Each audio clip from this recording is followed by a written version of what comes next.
You often speak about right speech, as explained in the Bhagavad Gita, as being truthful, kind, and beneficial. How can we cultivate right nature and right perspective so that right speech and nonviolence become second nature? Ah, great. So it's a beautiful question because one of the things that we talk about so frequently here and in so many spiritual places is basically, thou shalt blank, thou shalt not blank. So we know we're not supposed to kill, we're not supposed to harm, we're not supposed to lie, we're not supposed to cheat. One of the things that comes in that category is, what's the right speech? Well, Lord Krishna in the Bhagavad Gita tells us it's that speech which is truthful, kind, and beneficial. So the questioner says, how can we cultivate the right nature and the right perspective so that right speech becomes automatic? Meaning, how do I not have to tape the 10 commandments or the yamas and niyamas or whatever are my rules of life on my fridge? How can I live in such a way that it's automatic? When you love your family, you don't have to put a sticky note on your fridge that says, remember to feed the kids. Right? I mean, is there any mother who needs to write herself a note that says dinner? Right? Because otherwise she might forget. Of course not. Right? It's how she lives. Or in some cases, the father. More frequently the mother, but in some cases, absolutely the father. They know. Yeah, kids, family, food. They don't forget. They don't find themselves drifting off to sleep going, oh my God, I forgot to feed the kids. Because it's who they are. How can we make right speech so second nature that it happens from us? And that comes really from identifying as the person who speaks with kindness, with truth. If the mother didn't identify as a mother, or the father didn't identify as a father, they might very well forget to put food on the table. When something is just your job, we forget to do it sometimes. Whatever you may be hired to do, whatever your job may be, whether it's a volunteer job, whether you're being paid a little bit or a lot to do it, I guarantee you there are times you have forgotten to do something that you were told to do or you were supposed to do. I guarantee there were days that just slipped through the cracks, that you just didn't perform the way that, you were expected to perform. That's human nature because it's a job. But I think there are very, very, very few people who would say, yeah, I forgot to feed my kids. Yeah, I forgot to, put them to bed. I went to bed, forgot they were, my 6-year-old was still watching TV. We remember because we're engaged as the identity of mother, of father. Because that is who we are. And so in the same way,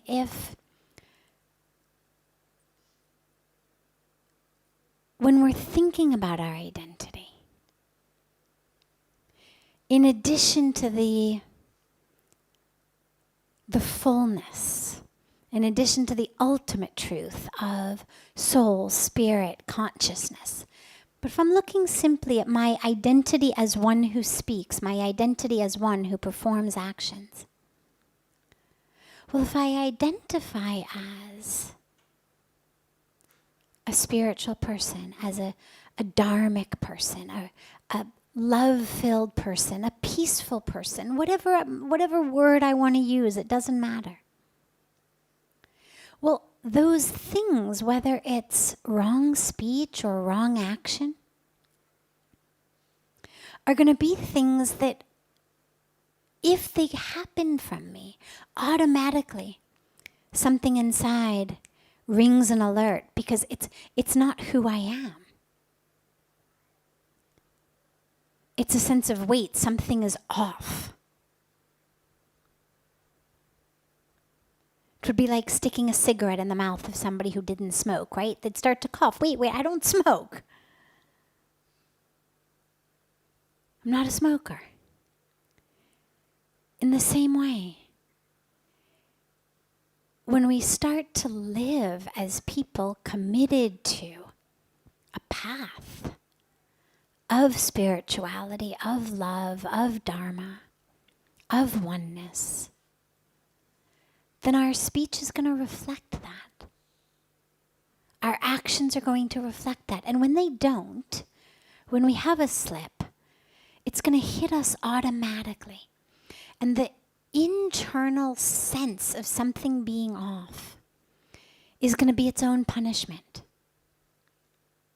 That sense of something being off within you is in and of itself a punishment. That's the stuff that keeps us awake at night. It's the stuff that prevents us from eating our meals. It's the stuff that makes us feel, not right. And then slowly we stop doing it because it doesn't feel right. So there's a term in psychology called cognitive dissonance, which explains why, for example, people who don't quit smoking would tell you, well, it's not so dangerous, it's all just this propaganda by the health administration, and they're out to get the tobacco companies, and it's a big conspiracy against the tobacco farmers. And well, why do they say such nonsense? Because of something called cognitive dissonance, which means in order for me to feel okay about myself, what I think and what I do have to be in alignment. I cannot live for very long with my thoughts being out of alignment with my actions. And so maybe I began by trying to quit smoking because I knew smoking is bad for you. And I tried to quit, and I couldn't quit. It wasn't nearly as easy as I had thought, and I wasn't prepared to put in the extra effort to really quit. So I was then living with this dissonance inside me. Brain said smoking is bad, but body kept smoking. Dissonance. So since I couldn't change my actions, or I was not willing to change my actions, my only option was to change my thoughts, which is why now I'm convinced it's just a conspiracy to put the tobacco farmers out of work and, to ruin the tobacco companies. Because, my grandmother smoked till she was 106 and, 3 packs a day, and, she was fine. So this is where you get all of those kinds of stories. People are able to rationalize anything because it is crucial to us that in our own minds, at least, what we think and what we do line up. Even you go to the extreme of mass murderers. You go to the extreme of people who commit heinous crimes. Forget just telling a lie or saying something that's not nice.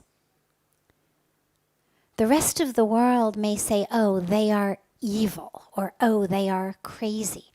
But if you actually sit down and talk to them, what you're going to find is they've got a very compelling reason, one that satisfies their mind for why they did what they did.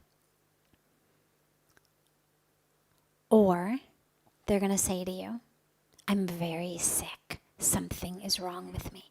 Because that dissonance is present and they know they cannot change it and they understand there is a problem in my brain. But otherwise, they're going to give you a very good reason. Lines up for them. And so, in the same way, if I change my thoughts to be those of, I am a spiritual being.